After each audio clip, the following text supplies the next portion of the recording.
War of the Worlds by H.G.Wells. Chapter 1. No one even dreamed that the planet Earth was being watched. No one even gave much thought to life on other planets.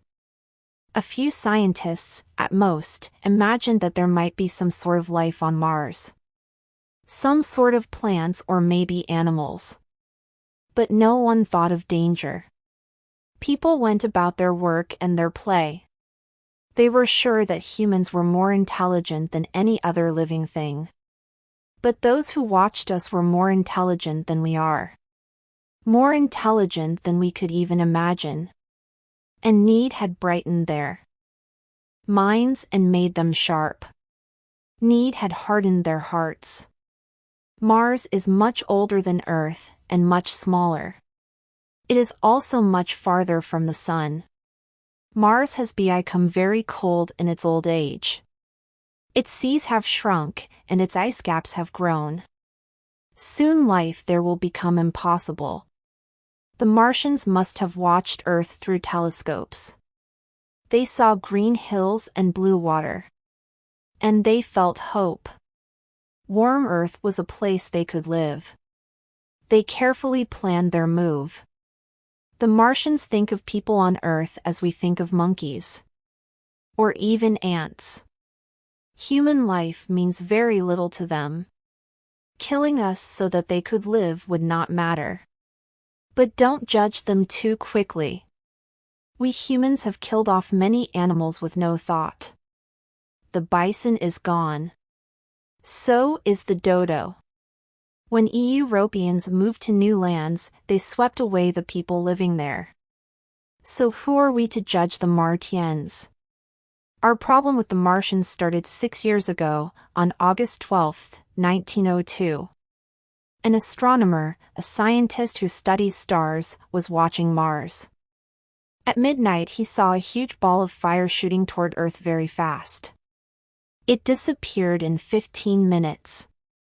There was almost nothing in the newspapers about it the next day.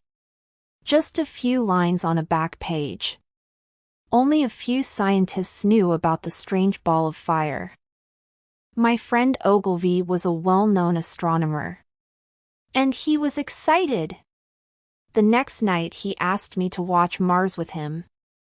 I looked through Ogilvy's telescope. Mars looked so small in the blackness. After all, it is 40 million miles away. 40 million miles of empty space. That night we saw another ball of fire leave Mars. A reddish flash appeared just as the clock struck midnight. We watched the fireball travel toward Earth. We had no idea then that these two balls of fire were spaceships. I thought that Mars was trying to signal us. Ogilvy laughed. There's one chance in a million that there's anything with a brain on Mars. He thought that we were seeing meteorites. That's the name astronomers give to falling stars. He thought that a shower of meteorites was hitting Mars. Or maybe a volcano was exploding. But that was not the end of the strange balls of fire. Each night at midnight another flash was seen. Night after night for 10 nights. The newspapers picked up the news at last. But still no one was worried. Life went on as always. Then came the night of the first falling star. That's what we thought it was. Hundreds must have seen it. A line of fire high in the sky rushing to the east. People thought it was just another meteorite. But it wasn't. That night no one looked for the meteorite. But Ogilvy went to look for it very early the next morning. He was sure it had fallen near Woking, our town. And find it he did, in a field outside of Woking. The force of its landing had made a very large hole in the ground. Some nearby grass was on fire. The thing itself was almost all buried in sand. Only the top stuck out. It looked like a huge tin can. It was about 90 feet across. Ogilvy was surprised at its size and shape. Most fallen stars are round. But this was a cylinder. A giant can that seemed designed by someone. Ogilvy wanted to go right up to it. But the thing was still too hot from its flight. He could not get near it. A strange, hissing noise was coming from inside. But strangest of all, to my friend, was what he saw next. The top of the can was turning. This was no meteorite. It took Ogilvy a few minutes to understand. Something was inside the thing. And that something was turning the top to open it. Good heavens, said Ogilvy. There are men in there. They must be half roasted to death. They're trying to get out. Then he thought of the flashing balls of fire on Mars. He guessed that the thing came from Mars. The cylinder must be a spaceship. Ogilvy wanted to help the men inside get out. But it was still too hot to get near. He ran wildly toward the town. He begged for help. People thought he was a madman. No one stopped when he called to them. Then he saw someone he knew. Henderson, the reporter. Ogilvy told Henderson what he had seen. The two men ran back out to the thing. It was cooler now. Air was either coming in or going out of the rim. It made a thin sizzling sound. They tapped the side of the thing with a stick. No one answered. I think they must be dead, Henderson said. Ogilvy agreed. So the two men went back to town. Henderson sent the strange story to his newspaper in London. Meanwhile, word of the amazing thing spread through the town of Woking. Some people marched right out to the thing. They wanted to see the dead men from Mars. So did I. Chapter 2. By evening there must have been a few hundred people around the pit. Some had come from far away to see the thing from Mars. There were piles of bicycles and a fancy carriage. The crowd was excited. I passed a boy running. It's moving, he said to me. The top keeps turning. I don't like it. I'm going home. The boy surprised me. I could hardly wait to see what was in the thing. I pushed my way through the crowd. I saw a man climb out of the pit. The crowd had pushed him in. Ogilvy called to me. He and Henderson were in the pit. They were digging the thing out. Help keep the crowd back, Ogilvy said. We don't know what's inside the cylinder. But I had no time to do anything. Just then the top of the huge thing came off. It fell into the sand. I think everyone watched for something like a human to come out. I know I did. Instead, I saw two bright discs. Like eyes. Then out of the shadows came what looked like a little gray snake. Then another. And another. These were tentacles. But I could not see the creature they were attached to. A sudden chill came over me. Someone screamed. People could not take their eyes off what they were seeing. More and more long tentacles appeared. The people all moved back. Horror took the place of surprise on their faces. Soon everyone ran off. I was alone. Too scared to move. A big gray round thing rose out of the cylinder. Slowly. Painfully. It looked like a great big head. No body. Just a head. Two big dark eyes looked at me. Under them was a mouth without lips. Shaped like a V.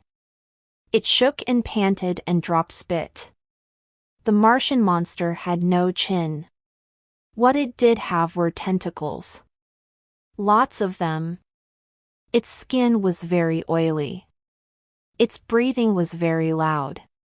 The air on Earth and the pull of gravity were different than on Mars. Breathing and moving were difficult for the Martian.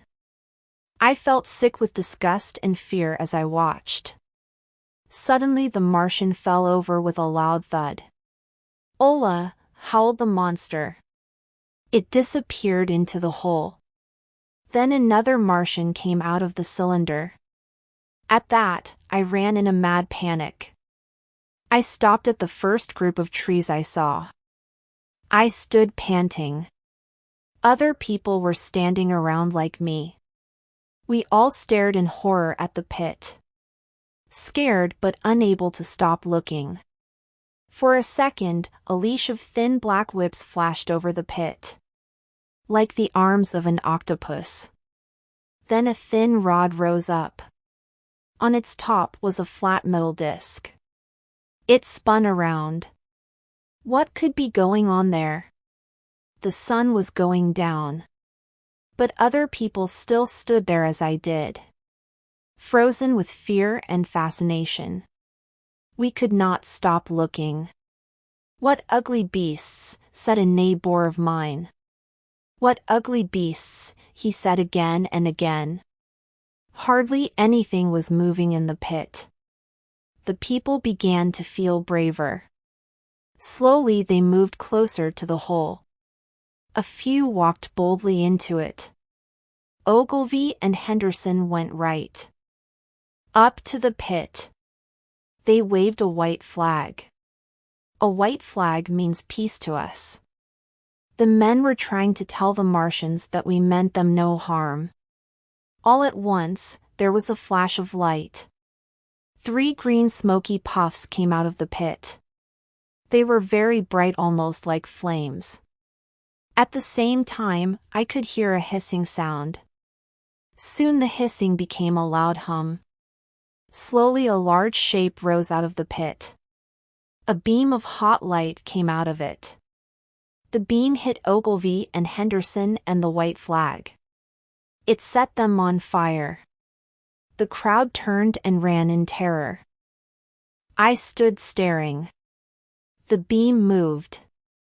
Everyone and everything in its path flashed into white flame and fell.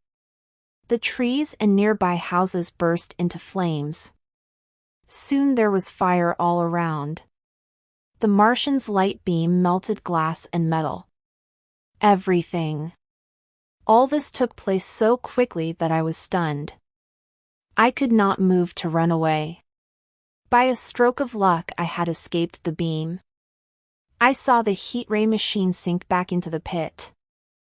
I was still alive. Alone and without protection in the dark. But suddenly fear hit me. I turned and ran in a panic. I did not dare to look back. I was crying like a child. Chapter 3. I kept on running until I could run no more. I fell and lay still at the side of the road. When I awoke, I was confused. How did I get there? Where was my hat? My collar? Then I remembered. The pit. The thing with its deadly beam. My terror. I started to walk, but I felt weak. I walked like a drunk man. Life around me seemed normal. I passed workmen. Women with BAS cats. Children. A train rushed by. I was amazed. I had just come from such horror. And now it was gone. How could that be? I stopped to talk to a group of people. "What's the news?" I asked. "People seem all silly about something," said a woman. "What's it all about?" "Haven't you heard of the monsters from Mars?" said I. "Quite enough, thanks," she said. All the people laughed. I felt foolish and angry. I tried to tell them what I had seen. But I could not get the words out. They laughed again. You will hear more yet, I said. I shook my head sadly and went home. My wife was shocked by how I looked, and scared by what I told her. Her face was white with fear. They may come here, she kept saying. They are very slow, I said. They may kill those who come near them. But they are too weak to get out of the pit.